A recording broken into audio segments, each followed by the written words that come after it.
Oi, pessoal! Estamos começando a nossa série de vídeos da disciplina Teatro Brasileiro 1 de 2020 e hoje a gente vai tratar do tema 2, Biopolítica e Imunidade, a partir de dois textos, O Nascimento da Medicina Social, do Michel Foucault, e o Imunidade e Violência, do Roberto Espósito. Então eu queria que, para iniciar, a gente assistisse uma cena de um filme. O filme se chama O Sétimo Selo, do Bergman, e essa cena é importante para a gente compreender como se iniciou o processo de medicalização da vida que iria desaguar naquilo que o Foucault chama de biopolítica. Então, para entender um pouco a biopolítica, vamos assistir um trecho do filme e a gente volta a conversar daqui a pouco.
Gud har sänt sin straffdom över oss. Vi ska alla förgås i den svarta döden. Ni som står där som gapande fäkreatur, och ni som sitter i dästa självbelåtenhet, vet ni att detta kan vara er sista timma? Döden står bakom min rygg. Jag kan se hur hans gässa blänker i solen. Hans lie blixtrar när han höjer den bakom era huvuden. Vem av er ska han drabba först? Du där, så det blygar som en get. Ska din mun innan kvällen förvridas. En sista oavslutade gäspningen. Du kvinna, som blomstrar av livets lust och välbehag. Ska du blekna och slockna innan morgonen gryr? Du där, med din svullna näsa och ditt enfaldiga flin. Har du ett år kvar att smutsa jorden och ditt avskröde? Vet ni alla förstockade dårar att ni alla ska dö? Idag, eller imorgon, eller nästa dag, därför alla är dömda. Hör ni vad jag säger? Hör ni ordet? Dömda, dömda, dömda! Förbarma dig över oss i vår förnedring. Vänd inte bort ditt ansikte från oss i vämjelse och frakt, utan var kunna dig över oss för din sons Jesu Kristi skull.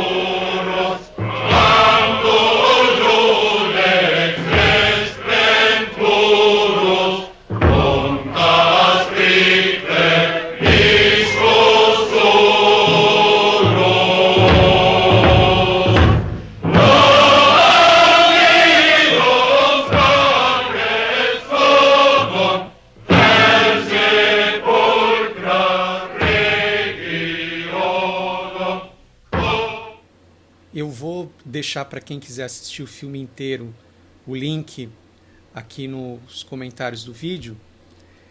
Vale muito a pena. O Sétimo Selo é um filme que basicamente narra a história de uma companhia teatral mambembe percorrendo o interior da Suécia durante a Idade Média, durante a Peste Negra. E a gente assistiu nessa cena a chegada de uma série de penitentes numa vila. A gente percebe que quem está acompanhando essa chegada são os atores e atrizes da trupe de teatro, né? Então a gente assiste logo no primeiro quadro dois palhaços assistindo a chegada da trupe. E o que é importante a gente notar, primeiro de tudo, é que esses penitentes culpam os pecados do mundo pela chegada da peste negra. Então não há ideia ainda de medicina no sentido que a gente tem hoje em dia. A cura pelos males sociais e epidêmicos se daria por meio da religião. E aí é muito importante a gente notar que há um líder religioso, uma espécie de frade ou frei, que tenta convencer a todos da culpa humana sobre o flagelo da peste, e o que ele propõe para a solução da epidemia é a penitência.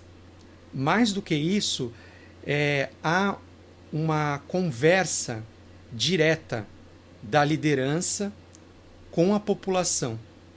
Então, a ideia de população, de coletividade, de controle desta coletividade e das ações de determinada população ainda não existe.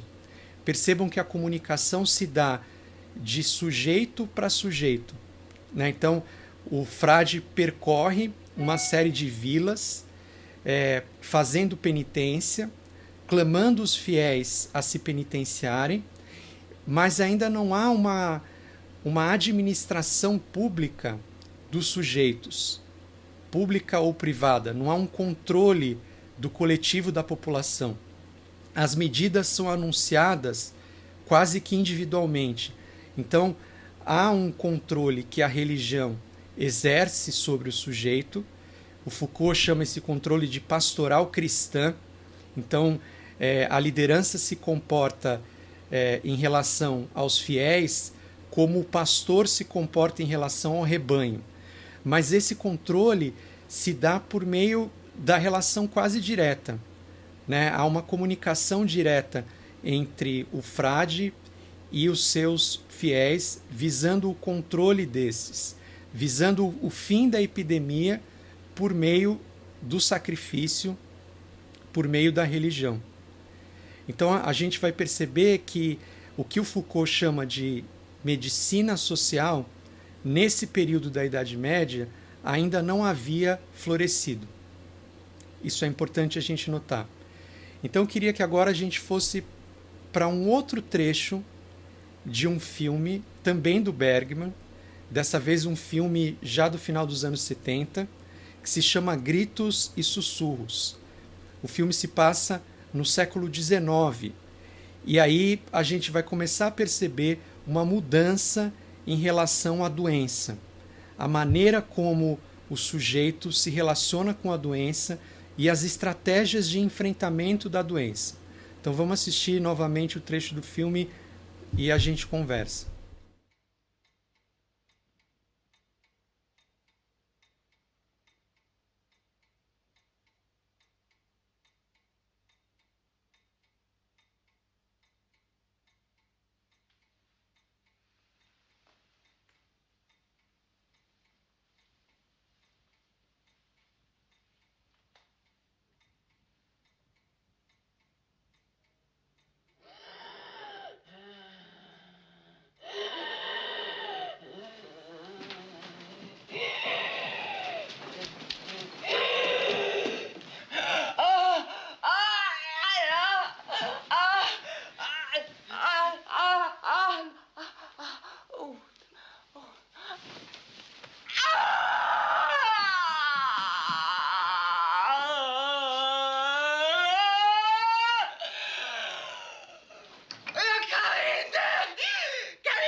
Então estamos novamente diante da doença, em um filme do Bergman, mas agora transcorridos quase 500 anos. Então, o filme é de 1972, mas a ação se passa no século XIX, mais de 500 anos depois da peste negra, que se deu durante a Idade Média.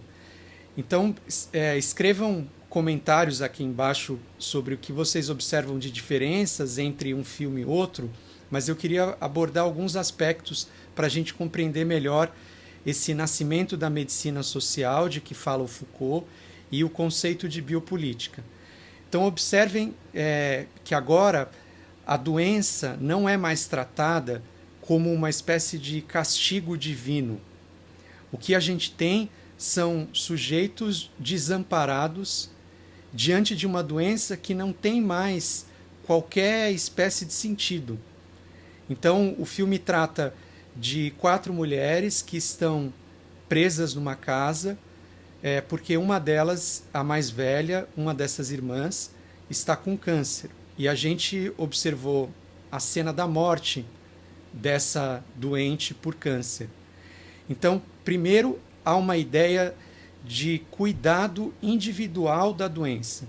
Então, ao contrário do que a gente via na Idade Média, a doença não é mais um assunto público, tratada numa praça, mas ela se torna um assunto privado e ela não mais está relacionada a qualquer espécie de sentido em relação ao mundo. Então, o que a gente percebe no filme do Bergman é que o filme já começa com essa família acometida pelo câncer de uma das irmãs, e nesta cena que a gente assiste, em que há o desfecho da trajetória de vida dessa irmã, esse desfecho não envolve qualquer tipo de castigo ou de redenção.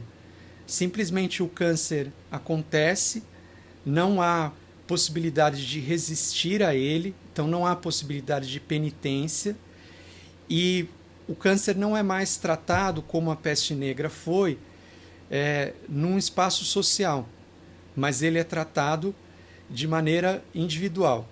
É importante a gente perceber que ele também é tratado na residência, no espaço privado do lar burguês. Então ainda não existia a ideia hegemônica de hospital como a gente vê hoje.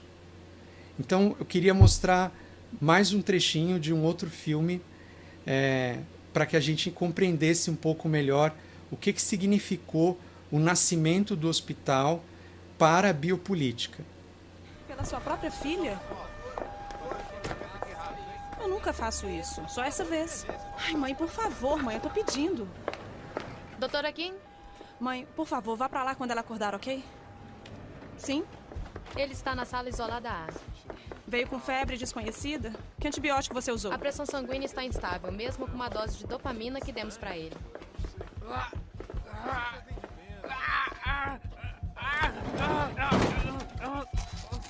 Pode ser MODS. Vocês checaram o histórico médico de viagens?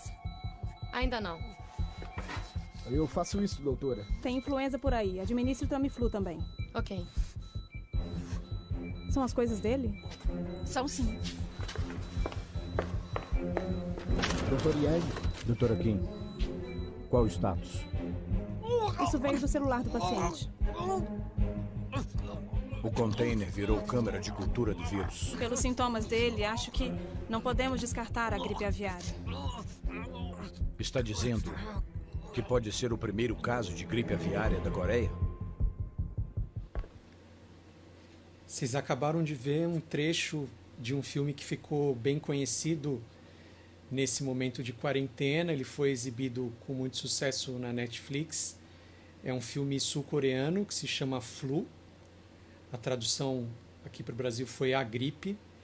E o filme narra em várias etapas um processo de contágio por um vírus que parece ser o H5N1, mas ao mesmo tempo ele tem características muito brutais que relembram o Ebola.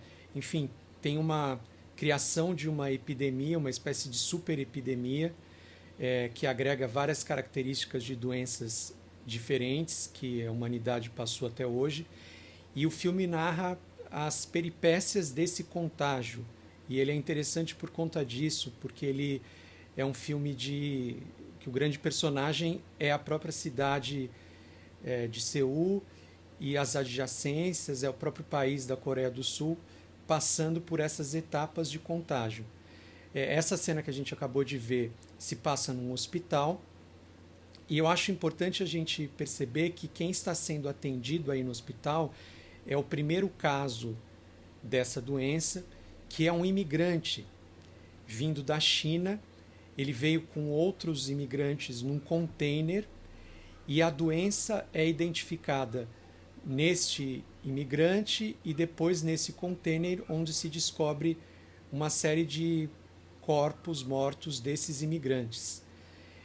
O Foucault diz no Nascimento da Medicina Social que uma das grandes vertentes, a vertente inglesa da medicina social, consistiu, a partir do que se chamou na Lei dos Pobres, num verdadeiro sistema de assistência médica para vigiar e controlar os pobres, considerando que as condições de salubridade nas periferias das cidades e das grandes capitais seria a grande responsável pela invasão das epidemias.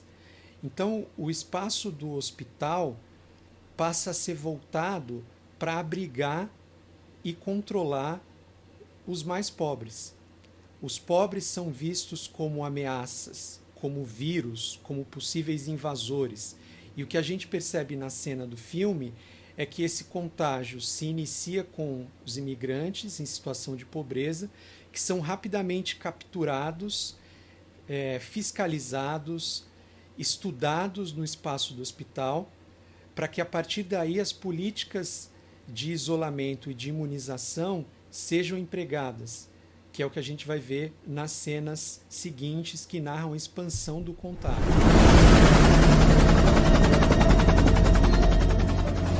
Normalmente, quando os pássaros infectados com H5N1 entram em contato com os humanos, o vírus é transferido ao corpo humano. Recentemente, casos de H7N9 foram observados em Xangai, Zhejiang e Jiangsu. Casos de transmissão de humano para humano foram observados na Indonésia, Vietnã, mas nunca na Coreia até agora. Porém, essa mutação nova de vírus H5N1 é um supervírus que é super contagioso. O vírus é aéreo, então a máscara vai lhe proteger. Jamais remova a máscara. Repito, jamais remova a máscara. Entendido? Vamos, vamos!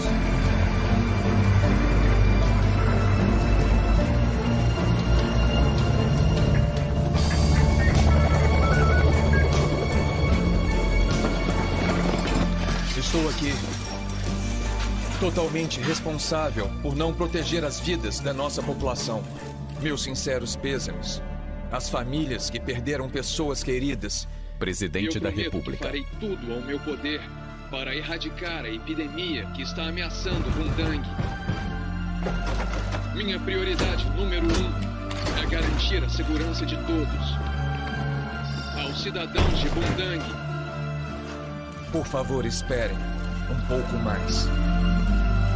Por favor, entrem no ônibus, sem exceções. O governo criou acampamentos de quarentena para a sua segurança. Vocês serão examinados. Como você perdeu o helicóptero? Eu sinto muito. Encontraram o sobrevivente do container? Isso só pode significar que ele desenvolveu anticorpos. A polícia e os militares estão procurando por ele. Dr. Yang, estamos sendo transferidas para o acampamento. Sabe como é perigoso nos manterem em um lugar só? Estou vendo isso. Quando você chegar, identifique-se e saia de lá.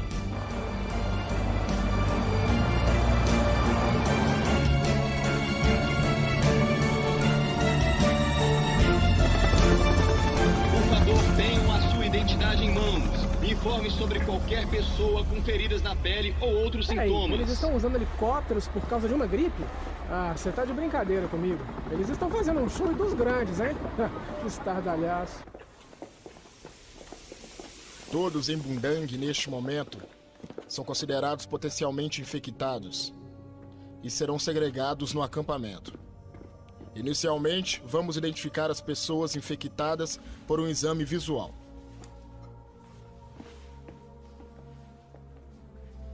Depois, a infecção será confirmada por testes PCR. Pessoas sem sintomas com um teste PCR negativo poderão sair em 48 horas do acampamento. Isso é muito perigoso. Se você colocar infectados com não infectados, a infecção vai se espalhar pelo acampamento rapidamente, entenderam? Espera. Não foi você quem disse que uma pessoa saindo de Bundang poderia ter um resultado catastrófico? Se o vírus se espalhar além das fronteiras de Bundang, é pior ainda. Temos que certificar que o vírus não se espalhe ainda mais. Por isso queremos cuidar de todos em um lugar.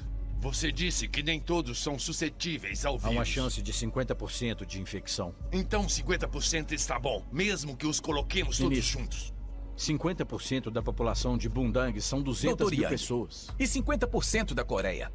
Você quer infectar 25 milhões de pessoas? Meu ponto é que o desenvolvimento da vacina é a prioridade. Ah, por favor, doutor. Temos de concentrar esforços para cercar o acampamento. Senhor, se me permite falar, eu tenho uma outra visão sobre isso.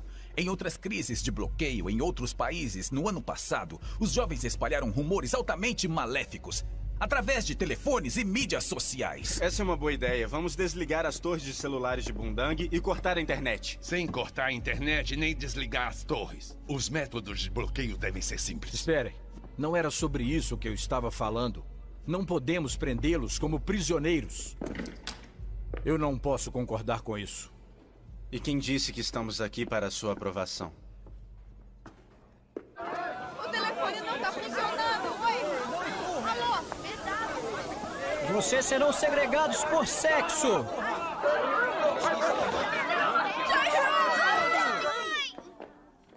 Licença. Eu sou um especialista em epidemias. Kim Hye. Você já preencheu o formulário? Não. Minha vez agora. Era para eu estar no centro de crises médicas, mas fui trazida até aqui por engano. Eu posso usar seu telefone? Número 2067. Olhe para trás. Está atrasando a fila. Ligue e verifique, por favor. Peça pelo Dr. Yang Shan. Por favor, ligue. Sua filha é a 2066. Próxima! Dá licença! Por favor, removam suas roupas para inspeção física. Uma amostra de saliva será coletada. Com licença, eu deixei minha filha em casa. Eu fui pega enquanto tinha saído. Com licença. Eu preciso voltar. Abra um caminho. Vimos então mais um trecho do Contágio, um momento mais avançado do filme, em que uma cidade se vê atingida por uma epidemia de um vírus novo e perigoso que remete ao ebola. E o que a gente percebe é que há um outro panorama em relação à doença. Primeiro, o exército conduz os habitantes da população para serem testados e serem controlados. Então, o hospital ganha uma função importante como espaço disciplinar de controle. Ao contrário do que a gente viu antes, quando as pessoas eram tratadas em casa, ou quando na Idade Média a doença era tratada como um castigo divino, o surgimento do hospital, para o Foucault, representa uma expansão do discurso médico, do discurso científico voltado para a medicalização e para o controle. Isso seria a biopolítica. Então, a medicina social é uma das formas de biopolítica. O que seria a biopolítica? A biopolítica é um controle da vida, do corpo e das subjetividades, mas um controle que se exerce por meio de uma intervenção nas populações.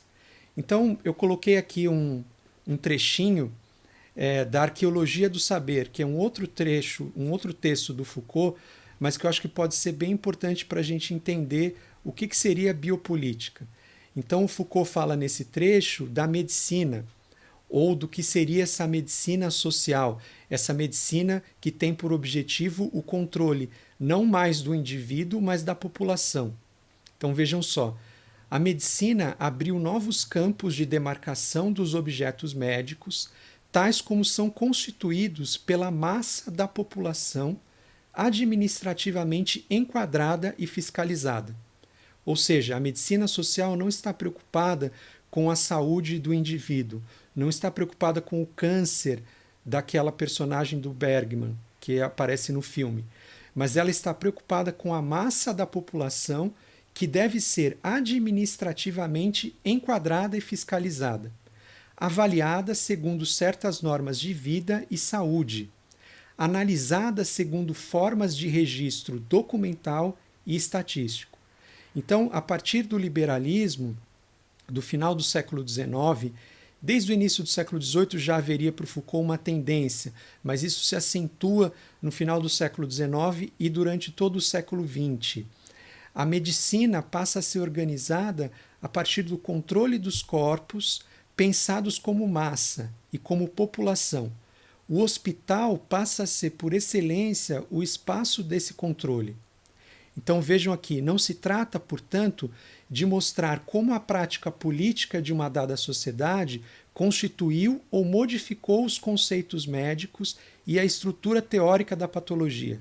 Então, é claro que ao longo das diversas modificações com que o Estado e as formas de poder sofreram ao longo da civilização ocidental, é claro que houve mudanças da percepção do conceito de doença, de patologia, da forma de tratamento, mas o Foucault está preocupado com outra coisa. Ele está preocupado em como o discurso médico, como prática que se dirige a um certo campo de objetos, que se encontra nas mãos de um certo número de indivíduos estatutariamente designados, que tem, enfim, esse discurso médico e esses indivíduos de exercer certas funções na sociedade. Então, o desafio é perceber como esse discurso médico se articula em práticas que lhes são exteriores e que não são de natureza discursiva. Então, o Foucault procura perceber, para denominar o que é a biopolítica, como esse discurso da medicalização da vida se transforma em práticas de poder. Então, a gente viu no filme uma prática de poder que é o isolamento de uma determinada cidade por conta da epidemia e a condução pelo exército com armas dos pseudo-infectados para fazerem testes e depois para serem internados. Aí, naquela internação, a gente já vai entrar daqui a pouco. Mas então o que é importante vocês entenderem é que a biopolítica procura agir sobre o corpo coletivo da população e procura controlar, enquadrar, fiscalizar este corpo político, esse corpo coletivo. Então, o filme é muito interessante porque naquele primeiro trecho a gente tem um exemplo claro do que é essa biopolítica, quando os cidadãos são conduzidos para o hospital para fazerem o teste. Então, eles são conduzidos de maneira enquadrada, fiscalizada, segundo certas normas de vida e de saúde. E depois, quando eles testam positivo para contaminação, há uma outra etapa. Eles são conduzidos para uma espécie de campo de concentração e de isolamento, em que o exército cerca determinada área da cidade e conduz todos os contaminados para aquela área. Aí a gente já entra num outro conceito, que é fundamental para toda a nossa disciplina, que é o conceito de imunidade. Então, o Roberto Espósito parte da ideia de biopolítica para dizer o seguinte: há uma certa transformação no conceito de biopolítica. E aí ele prefere falar de imunização, de imunidade e não mais de biopolítica. Essa imunização seria típica da etapa recente do que a gente poderia chamar de capitalismo tardio, que é quando o capitalismo se expandiu para todas as áreas do planeta e também quando esse capitalismo passa a colonizar não só as formas e práticas econômicas, mas também as subjetividades.